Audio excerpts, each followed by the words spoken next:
We're coming, and we ain't backing down. We don't need a bunch of cats in here looking in the mirror. Everybody just do your job. You understand that? Hey, will you shut up? I'm bitterly disappointed with the officiating today. Guys being dudes. And they run through our like through a tin horn, man.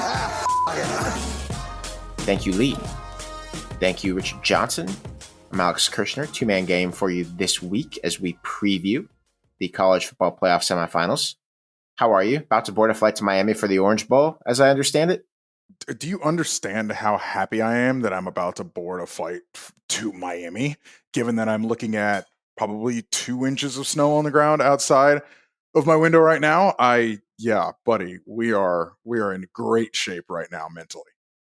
Just before we came on, I recorded an interview, a conversation with Dan Gallen, who is a Penn State reporter for 24/7 Sports. You can look for that in your podcast feeds probably around the time you're listening to this, or maybe a little bit after. We'll sort it out. He was also quite looking forward to going to Miami. But we were talking for that episode about the last few years in Penn State. I think the program has been interestingly situated in the sport, where it has been so clearly the next team that's been below the mega elite level and just hasn't been able to quite break through, but it's been ahead of just about everybody else in the masses. Talked a lot with Dan about how Penn State has evolved the last 3 or 4 years to get to this Final Four spot that they're in. They're going to play Notre Dame. That's on Thursday, 6:30 Central, God's time. And Friday, 6:30 Central, is the Cotton Bowl. Texas, Ohio State. Bracket gets pretty simple when there are only 4 teams left in the tournament. Shall we preview these semifinal games? Yeah, I think the funny thing to think about with both of these games and all 4 of these teams is all 4 of these teams are the team that hasn't broken through, right? Theoretically.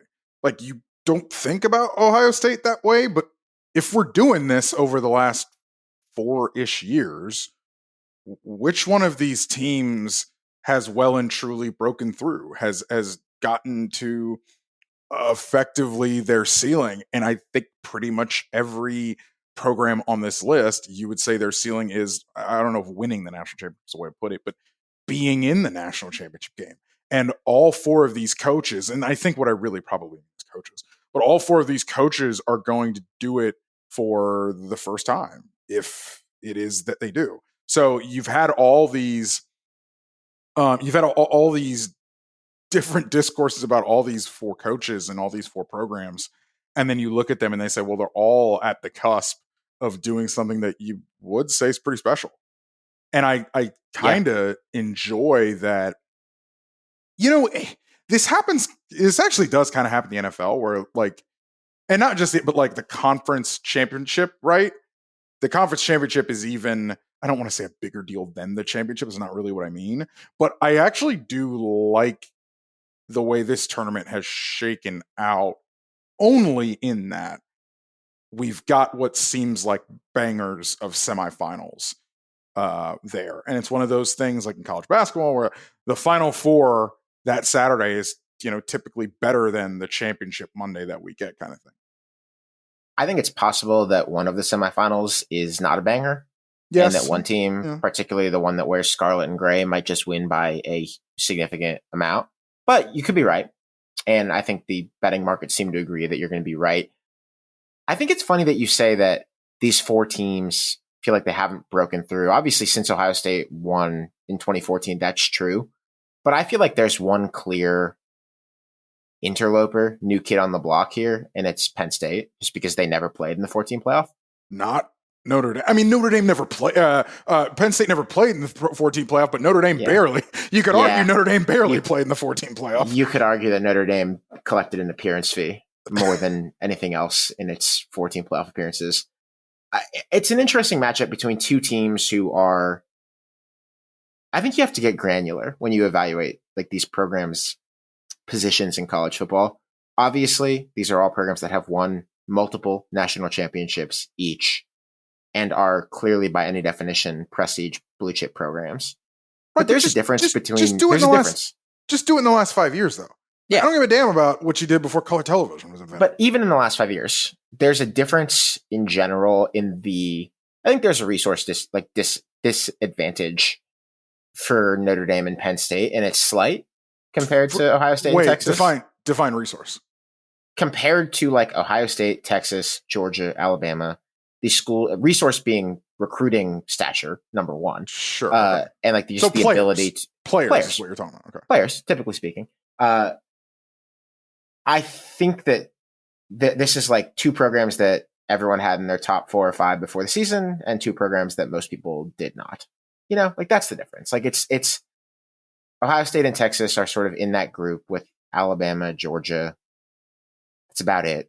Some would say that Oregon could get there, but they still haven't won, of like mega elite top of the sport jobs. Whereas Penn State and Notre Dame, I think, would probably be around the 6th to 9th or 10th best jobs in the country. Most people would probably slot them. So there's a little bit of difference. And I guess what I'm saying is I can't believe we're here, but Notre Dame or Penn State could be kind of an underdog program if they get to the national championship game. I think thank you 12-team playoff for giving us that. I think that is a bit of a stretch. I think it's a bit of a stretch. But it is a bit of a stretch. I don't want to make the wholesale parity point, because I don't like Penn State making the national championship game is not what I think we mean when we talk about parity coming into college football. No, I don't think that's not. like. But it's funny I mean? because it is a thing that wouldn't have happened in the 4-team playoff, didn't, and wouldn't if they were seeded this way. None of these teams would have been there. But it is. I do feel like this field being like this actually kind of spits in the face a bit of anyone arguing that the 12-team playoff brings in parity, which we've never argued on the show, because what it really did was it created a safety net for Penn State to get here, for Ohio State to get here, all of these teams to get here. These teams all have, everyone except Penn State has 2 losses. So it's a funny game. That's how it worked out, that the 12-team playoff gave us this field. But also, I think it was good for everyone else too, in that it created more meaning and more regular season games. Yeah, I agree. So you look at Penn State, you look at Notre Dame, and it's the one that, betting line tell you, like, it's the one that you think is going to be the better game. There's going to be hit in this game. Let me tell you something. They're going to be hitting. And I like that. To me, as someone who's going to be there, like, I am just interested in, because the thing that I noticed with Notre Dame against Georgia was the level of team speed that Notre Dame had on both sides of the ball. That really stood out to me. It really stood out to me how good Notre Dame was on the defensive side of the ball with perimeter tackling. Those defensive backs wrapped up, hit, and drove and cleaned up. And Georgia was not really able to get to the edge for a lot of that game. On offense, Notre Dame was able to get to the edge for a lot of that part of the game. And I wonder how that feeds into this one. Before we get to it, like, I think Notre Dame's going to win. I think Notre Dame beats Penn State and moves on. Shocker. I'm pretty sure both of us have the same lean on the next game. We'll get to that when we get to it. Also, we're 8-0. Just saying. 8-0, including the one underdog winner we had as well. But I am fascinated with how Notre Dame comes into this game and manages it. I think we are going to see a gulf in situational football between Penn State and Notre Dame. Notre Dame is one of the best go for it on 4th down decision maker and executor that we have in the sport. Notre Dame probably has the best special teams in the sport. You saw it, I guess, farcically in the Sugar Bowl in the 2 straight running into the kicker plays that they had in the beginning of the game. But they also are running into the punter, I should say. But they also obviously ran back that kick to open the second half. Blocked a punt against Army. Like, they're really good on the special teams. They also used their punt team, as you very well outlined on the hurry up, to trick Georgia's defense into giving them a first down on a free play. Yes. And I think when you look at what the meta of football is going towards in games like this, where two teams are otherwise pretty evenly matched, as they were otherwise pretty evenly matched in the Sugar Bowl, what takes you above is that effectively weird stuff, like what Marcus Freeman put. I mean, they said after the game that was basically Riley Leonard basically said, like, that was Marcus's baby, that play, like that was his thing. And so when you think about the coach, like, you're seeing this with Dan Campbell in the NFL. You saw it with Bill Belichick in the NFL for so long. You saw it with Mike Vrabel in the NFL. You see it with Dan Lanning, Rose Bowl notwithstanding. You see it with Dan Lanning. You saw it with, think, Nick Saban in the national championship game against Clemson, the one in Phoenix, where they, the 2015 you know what I mean? season's game, right? Stole a possession, and it was the difference in the game on a surprise onside kick. Yeah, right. I do think it's situational football, and so I say that because I do not think very highly of James Franklin when it comes to situational football. I think they have gotten too cute at times this season. I think they have made head-scratching. I think they made a head-scratching fourth down decision in a game that they were winning by 40 points against SMU. I did not like the way they executed on fourth down against Boise the two times that they had it. Like I'm saying, I think Notre Dame in a close game is going to be able to do the things that put them over the top. I want to pump the brakes a little bit on you on the Notre Dame special teams, which were great and a difference maker against Georgia, arguably flipped the game. They have had huge field goal kicking problems all season, both health and performance related. Why they lost to Northern Illinois? Yeah, they've had huge problems in that area. They've been one of the worst teams in the country at it. Mitch Jeter balled in the Sugar Bowl, hit 3 from 40 plus, looked like an NFL kicker in that game. I am certainly not going to stake any of my talk and reputation on believing that will happen again. But I agree with you about the way that Marcus Freeman approaches fourth downs, approaches little moments that can become big moments with the right game managerial approach. I think you're exactly right that's why you hear him occasionally come up when people talk about college coaches who could make the jump to the professional level. And I could see it being the thing in this game. But I just want to be clear that Jeter could also miss a 36-yard field goal, and it could catapult Penn State in this game. Abdul Carter, the Penn State defensive end. Nobody knows. By the way, follow-up from the last week's episode, Star Wars reference on Abdul Carter's Twitter feed the day after the game. Yes, it was. Thank you to all who pointed that out to us. Yeah. Thank you to our listeners there. 50-50 proposition, and it was, in fact, Star Wars. So, and you wonder if Penn State's aggressiveness, this is what you wonder if some of Penn State's, if some of Notre Dame's aggressiveness on fourth downs and on special teams, or what, are you scheming and managing a game around that, around the Mitch Jeter stuff, around where you're worried about putting him in the spot? I don't know. But yeah, Abdul Carter, you've got two defensive lines that are not at the full complement. Riley Mills, obviously out for the season for Notre Dame. Howard Cross, hurt, did practice yesterday. Today's Monday. Did practice yesterday. On Sunday, they said. And then you've got Abdul Carter on the other side, looking like he's at least going to try to come back, but who knows? Yeah. Obviously, he is hurt to some serious degree, because if he was not, you would have seen him in the second half of the Fiesta Bowl. Now, there's more than a week for Penn State between those games, or just about a week on the dot for Penn State. 2 more days than there is for Notre Dame, whatever the answer is. Which is between those games. Just a thing for Penn State. So I think he's clearly got a thing that matters. They also have another good edge rusher, Denied Dennis Sutton, who's been a playmaker for them, has not gotten as much attention because look who's on the other side with Abdul Carter. I don't think that it automatically means that Penn State cannot get in Riley Leonard's grill and play aggressive defense the way they've played it this year if he doesn't play. But man, that's a substantial thing for Penn State. A potentially massive problem. The other thing, Richard, that interests me probably the most in this game is the Notre Dame defense trying to solve the Tyler Warren puzzle. Well, it's Leonard Moore, Christian Gray, Xavier Watts. You're going to have to tackle him. You know what I'm saying? Somebody's going to have to get him on the ground, because he's going to get whatever target share they're going to force feed him the ball. I don't think Penn State is going to be able to do the thing that they tried to do against Boise, which is just go over the top and play find the donkey and test the Boise State corners that it was quite clear Penn State did not respect. Well, you better respect these guys on the edge. But conversely, that means Tyler Warren, eat. Because at the end of the day, I'm Tyler Warren, I'm 6'5", and you're not. Like, just give him the ball.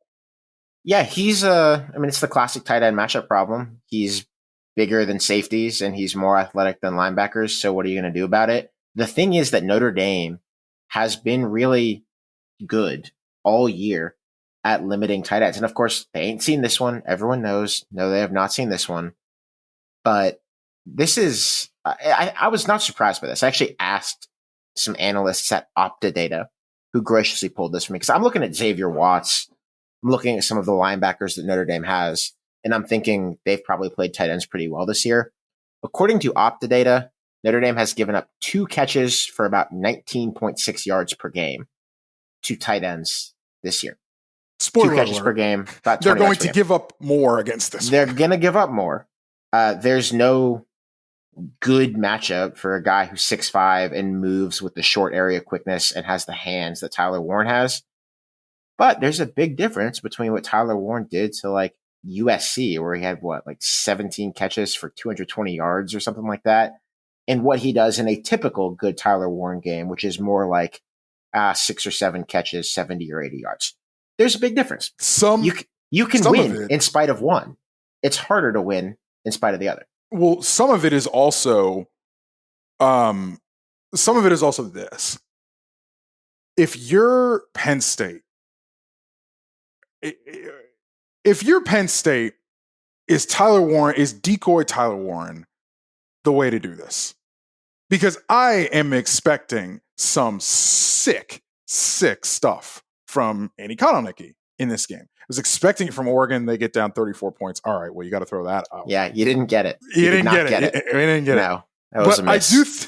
I do think we can count on it from Andy Kononecki and Penn State because, God darn it, they did that against Boise, and they didn't even have to. When I talk about being too cute, this is the game that I think you can get too cute in. This is the one where let it go.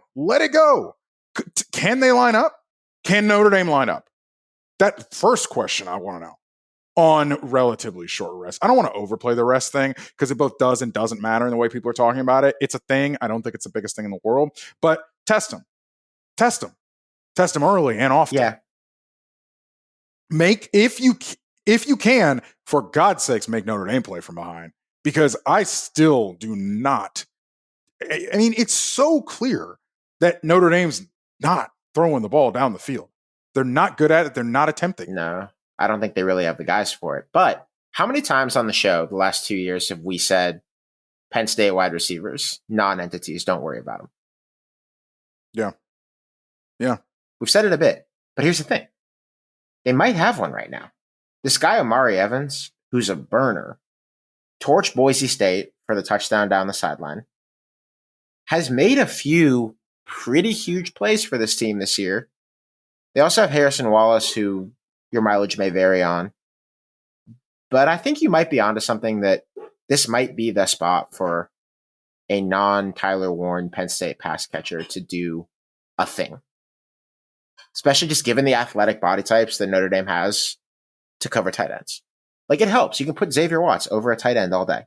He's probably not going to have a career day if you can do that. But, maybe you tap into that quarterback, Juraller, who probably is going to play in the NFL because he's got a pretty serious arm. And it's the classic looks the part quarterback. He's improved this year. Maybe you're able to figure something out with your wide receivers instead of your tight end in this game. I don't know. Who do you think's a better quarterback in this game? Aller's going to have a better career, but this is a college football podcast. I know. It's tough. I know. Tough question. Man, that's a really good question. But I suppose I'm paid to offer an opinion. Drew Aller probably would be the one that I would rather go into the game with.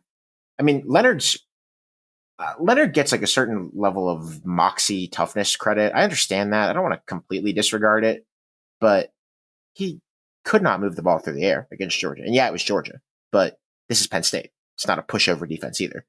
I think I'd rather have Aller for this game. I'd take Leonard, the talent, but I do obviously think Aller's weapons are a lot better. But I take Leonard, the talent. What Leonard's able to do with his legs is outstanding. Like really, really outstanding when he's got a ball in his hands. Gives that offense a better dimension, a different dimension, harder to blitz because of it for Penn State. I'm sure Tom Allen would love to, but harder to blitz. I would love to. I think Al Golden, send the house, man. Send the house. Because yes, Drew Aller can scramble a little bit. I don't love the way he moves, though. And I think that because of the way that I think you sort of see Drew Aller make decisions, which is a little like paint by numbers, a little 1 to 2 to 3 to 4. Like, can he be improvisational? Does he have that in the bag there?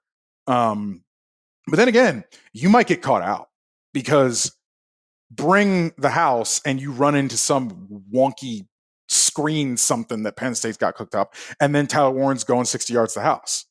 Also, kind of hard to blitz when the offense revolves around the tight end. On the one hand, if you do it well, you can make Tyler Warren stay in and block. But on the other hand, every linebacker who has to cover him is a linebacker who is not blitzing, or is a player who is not blitzing. There's also the broad space discussion of just theoretically, if you bring a blitz, where they ain't is where the ball should go. And where they ain't is something that Tyler Warren, you'd think, has a feel and an understanding about space. Then how do you confuse Drew Aller on the back end in such spots? That chess match, I think, is going to be fascinating between that. Like, I think it's going to be fascinating. You're picking Notre Dame. Correct? I am. I'm picking Notre Dame in this spot. I'm actually really excited for this game, to be honest with you. More so today than I was last week. I was talking to somebody last week, sort of right after the Sugar Bowl. And I was a little down on it, and I sat and thought about it. I thought about just the different dichotomies in this game, and I think, all right, man, we got something here. I am on Notre Dame here as well. I mean, I'm picking Notre Dame here on the show. I don't like that we are so far in lockstep on every single playoff game. Really are. Like, I understand. Listen, like, you don't tune into the show to hear an agreement fest for week after week, but yeah, so far we've been boringly right, and I'm on Notre Dame here just because I think it's really close, and I think the Abdul Carter problem for Penn State might be more acute than the Riley Mills problem for Notre Dame, marginally speaking, because it seems like Cross is going to play the other defensive tackle. It's really close. I think this is going to be a good one. I do not expect this one to be a walk. Just, I guess, like I didn't expect the Rose Bowl to be a walk, but it was. So we'll find out where we go from there. Sorry, let me do the home field read. 3, 2, 1. Actually, Richard, one place I could go from there is to homefieldapparel.com, and I could use the promo code SCD20 for 20% off my first order.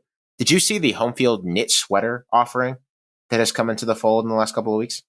I do. A certain state university in Florida based in Gainesville, I believe, does not have one, which I believe we will be taking up with friends in high places in the home field industrial complex.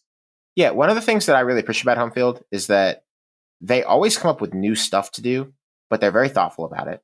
Like, at first you might think, oh, it's just t-shirts, it's just hoodies, it's just crews, it's just this jacket or that jacket. They always come up with some new type of college sports clothing that you can wear, and then they don't just throw it together. They do it extremely thoughtfully, and it looks really good.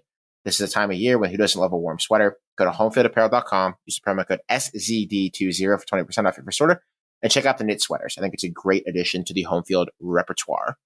Richard, the Cotton Bowl. Texas, in theory, should have a bit of a crowd advantage here. That only does you so much good, but the game is being played in North Texas. I think they might need it because I think that the Ohio State Buckeyes are coming into this thing in about as scary a fashion as I can remember a college football team coming into a game, probably like in the last 5 years. Like, you know, I'm not putting them on the Burrow LSU level, but man, other than that, in recent times, just in terms of how annoyed I would be to have to play this team, they're up there. Yeah, I mean, if they play like they have the last 2 weeks, they're not beatable by anybody still left in this tournament. I think that's the bottom line. Yeah. Gotta hope not to get the A game. Hope you get the B game, which you could. The Michigan thing happened not long ago. You sure could. Texas, with Texas, I think you just have to trust that what you've got up front on defense is better than what they've got on offense. And at Yeah. the end of the day, you just got to say to your defensive line and your defensive tackle, fellas, you have to win. You have to win in this game. Yeah. Because what we've got to deal with, I think you try to have the Michigan game against them. You try to force them to run the ball. You try to force them to be physical. You try to force them to win in the trenches. And Lord knows, easier said than done. But what can't happen is what happened against Oregon, where they just throw and get their nose out in front of you. Easier said than done. Yeah. Andrew Makuba, Jade Barron as well. Safeties for Texas. It's hard because Emeka Egbuka, Carnell Tate, the running backs coming out of the backfield, they all exist too. But wherever number 4 goes, someone's got to go there and stand. Someone's. Right, like, so you need it.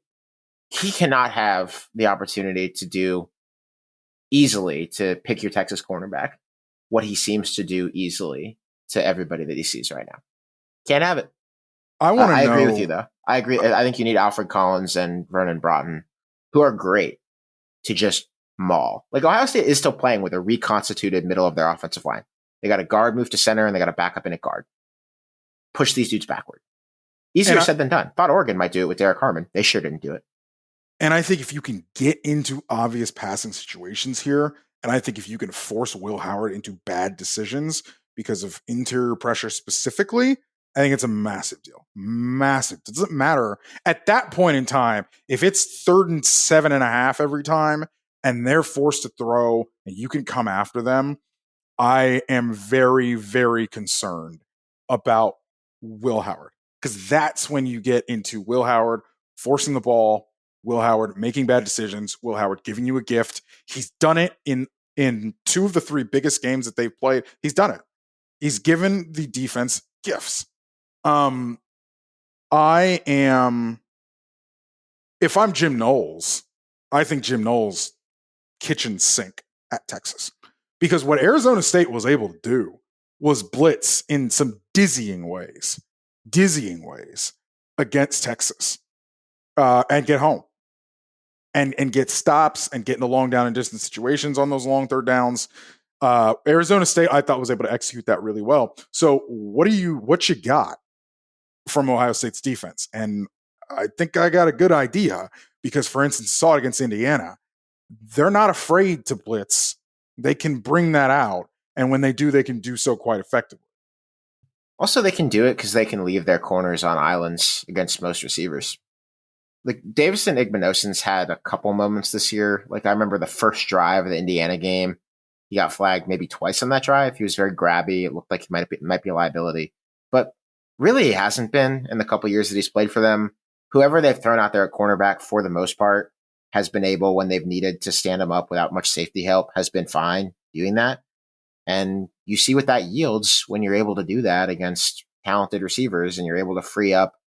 Obviously, you're going to have Jack Sawyer and JT Tuimoloau doing what they do and causing real problems for offensive tackles and quarterbacks. But I think the Ohio State secondary, even before you get to like Caleb Downs over the top, is an underrated trait of their team this year. I think the offensive skill position players get most of the attention. The edge rushers, because they're program guys who have been there forever, probably get the next most attention. Cody Simon was flying around, the linebacker in the Rose Bowl. But they just have like a stouter secondary than they tend to, I think, get credit for. And it makes a difference. I mean, that Ohio State defense is just deep. It's very, very deep. At every level. There are guys who have played a ton. That's the other thing. They have played a ton of football, that defense has. A ton of football. The Texas matchup situation is, I don't know what designery stuff Sark is going to have in this game and how much it's going to work. Like, because if you come into it in the first quarter, because we just saw how this game can get away from you. That's what I mean. If you can bring that stuff in, and then this game could get away from you because you could be down 21-0 with 10 points left in the second quarter, apparently, because Ohio State just has that gear. And then what? because then you're playing in a very predictable manner, and Ohio State's just able to kind of pin the ears back and come, which is what happened in the Indiana game. Indiana had a plan, walked them up and down the field on that first like drive or two, and then Ohio State battened down the hatches and controlled it. You think the Quinn Ewers thing has gotten a little weird? In what way? I think there's a growing consensus around the sport by very plugged in reporters, even just consensus around the Texas fan base, that if he doesn't go to the draft, he's gonna have to go portal after the season. Like, they think it's time for him to make way for Arch, because obviously next year Arch is their best option. But if that's true, are you sure? Like, Quinn has not been, I don't think this will offend anybody, has not been very good this year. Not his best self. He's not been very healthy, we don't think, for much of the year. And I saw this report by Bruce Feldman the other day, who's as plugged in as reliable a reporter as we have in the sport, thinking that Quinn Ewers probably goes into the portal after this year. And it's like, man, like, this guy's about to go and start the Cotton Bowl against Ohio State. And the guy who's going to replace him, apparently, is not better than him right now at this moment. It's just odd. It's a little odd. No? I wouldn't say that. I mean, first of all, you know what I think of Quinn Ewers.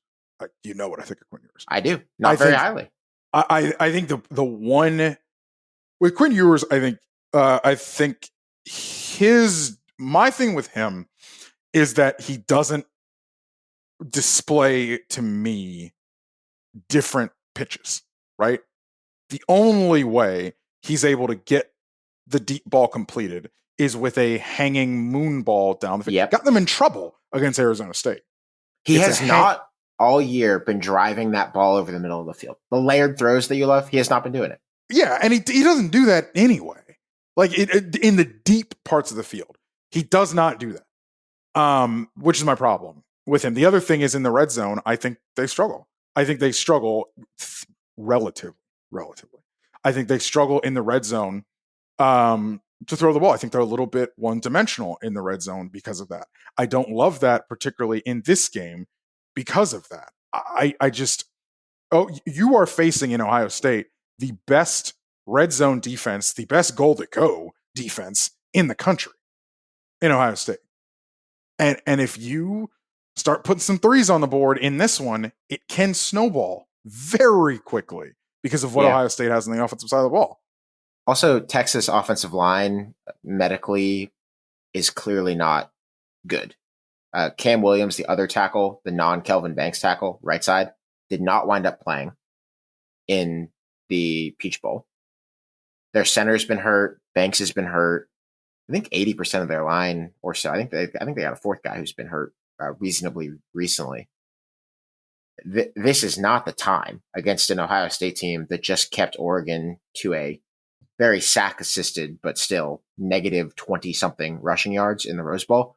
I agree. I think, like, with Broughton and Collins and company, I think the Texas defensive line has an advantage. That's Texas's best edge to press in this game. But I do have a concerned posture towards the Texas offense here, just for a variety of reasons, quarterback and line health.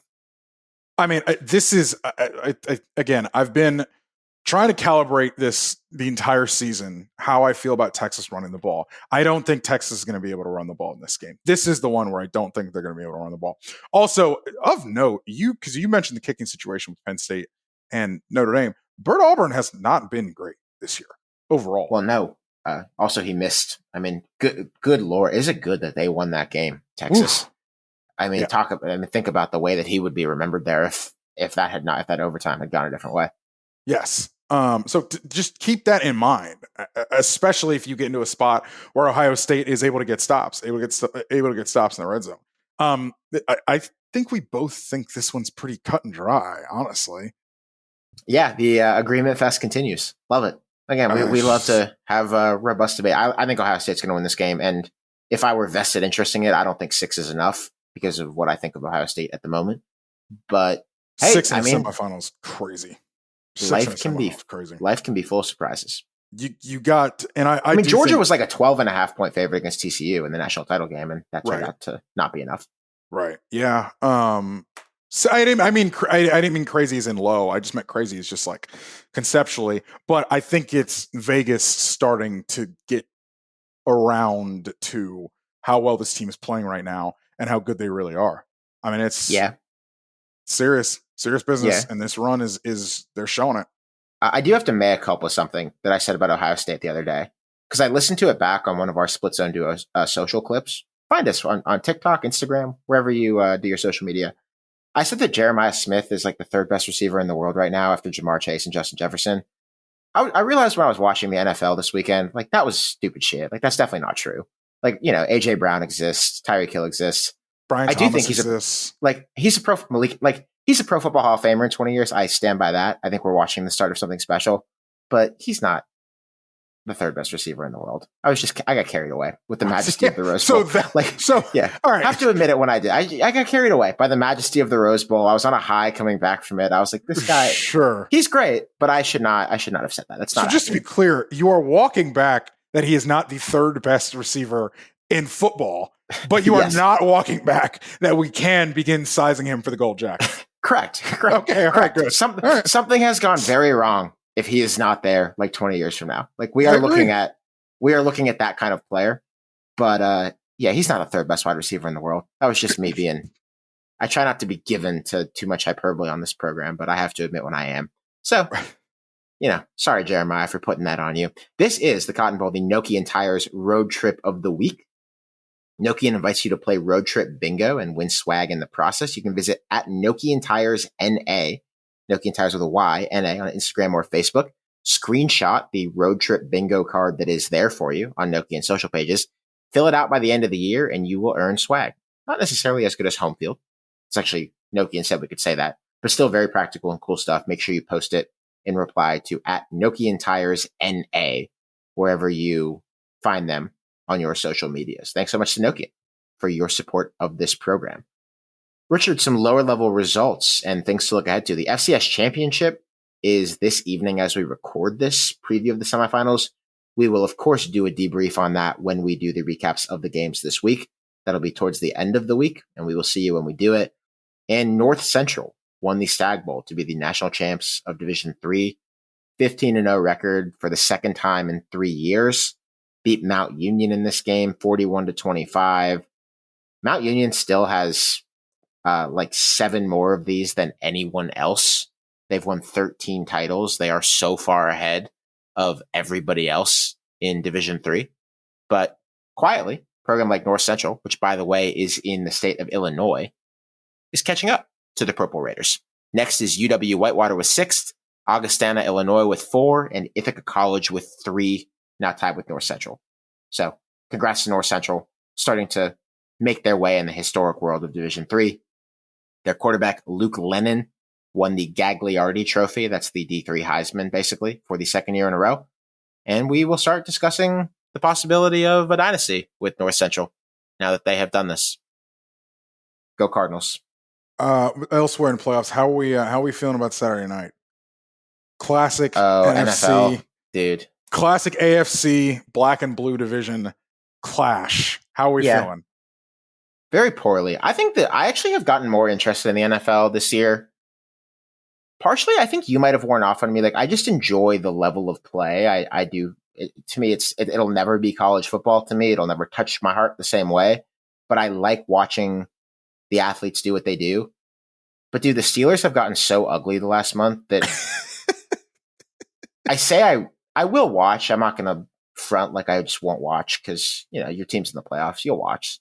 But it's not fun. How are you feeling about the Jaguars? I saw they didn't fire the GM. What's the deal? Terrible. Of course I feel terrible. They didn't get rid of Trent Baalke, so they're going to run this back. I had a senior NFL personnel.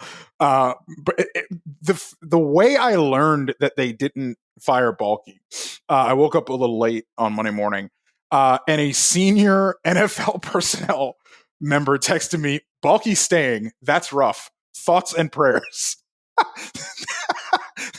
That is how I found out that Trent Baalke is actually staying.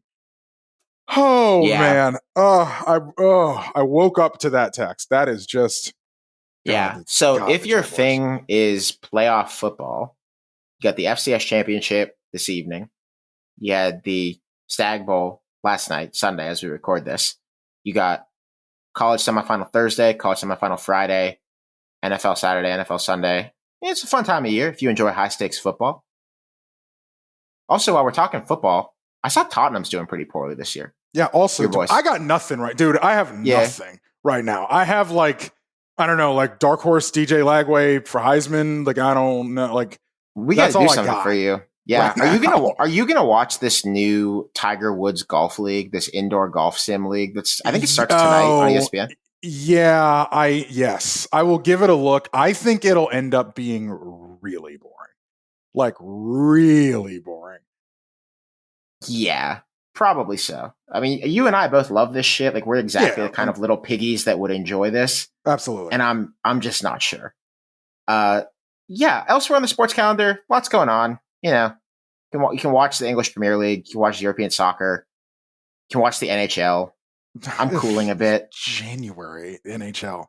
Yeah, I'm cooling a bit on hockey as the Penguins recede more and more into the background. But that was the sport that I loved the most growing up, next to the Pirates, probably. So who knows? If you are not a Penn State or Notre Dame or Ohio State or Texas fan, find another thing to latch onto that you can love in the month of January that you can feel excited about and won't hurt you as bad as the Jaguars hurt, Richard. I don't know that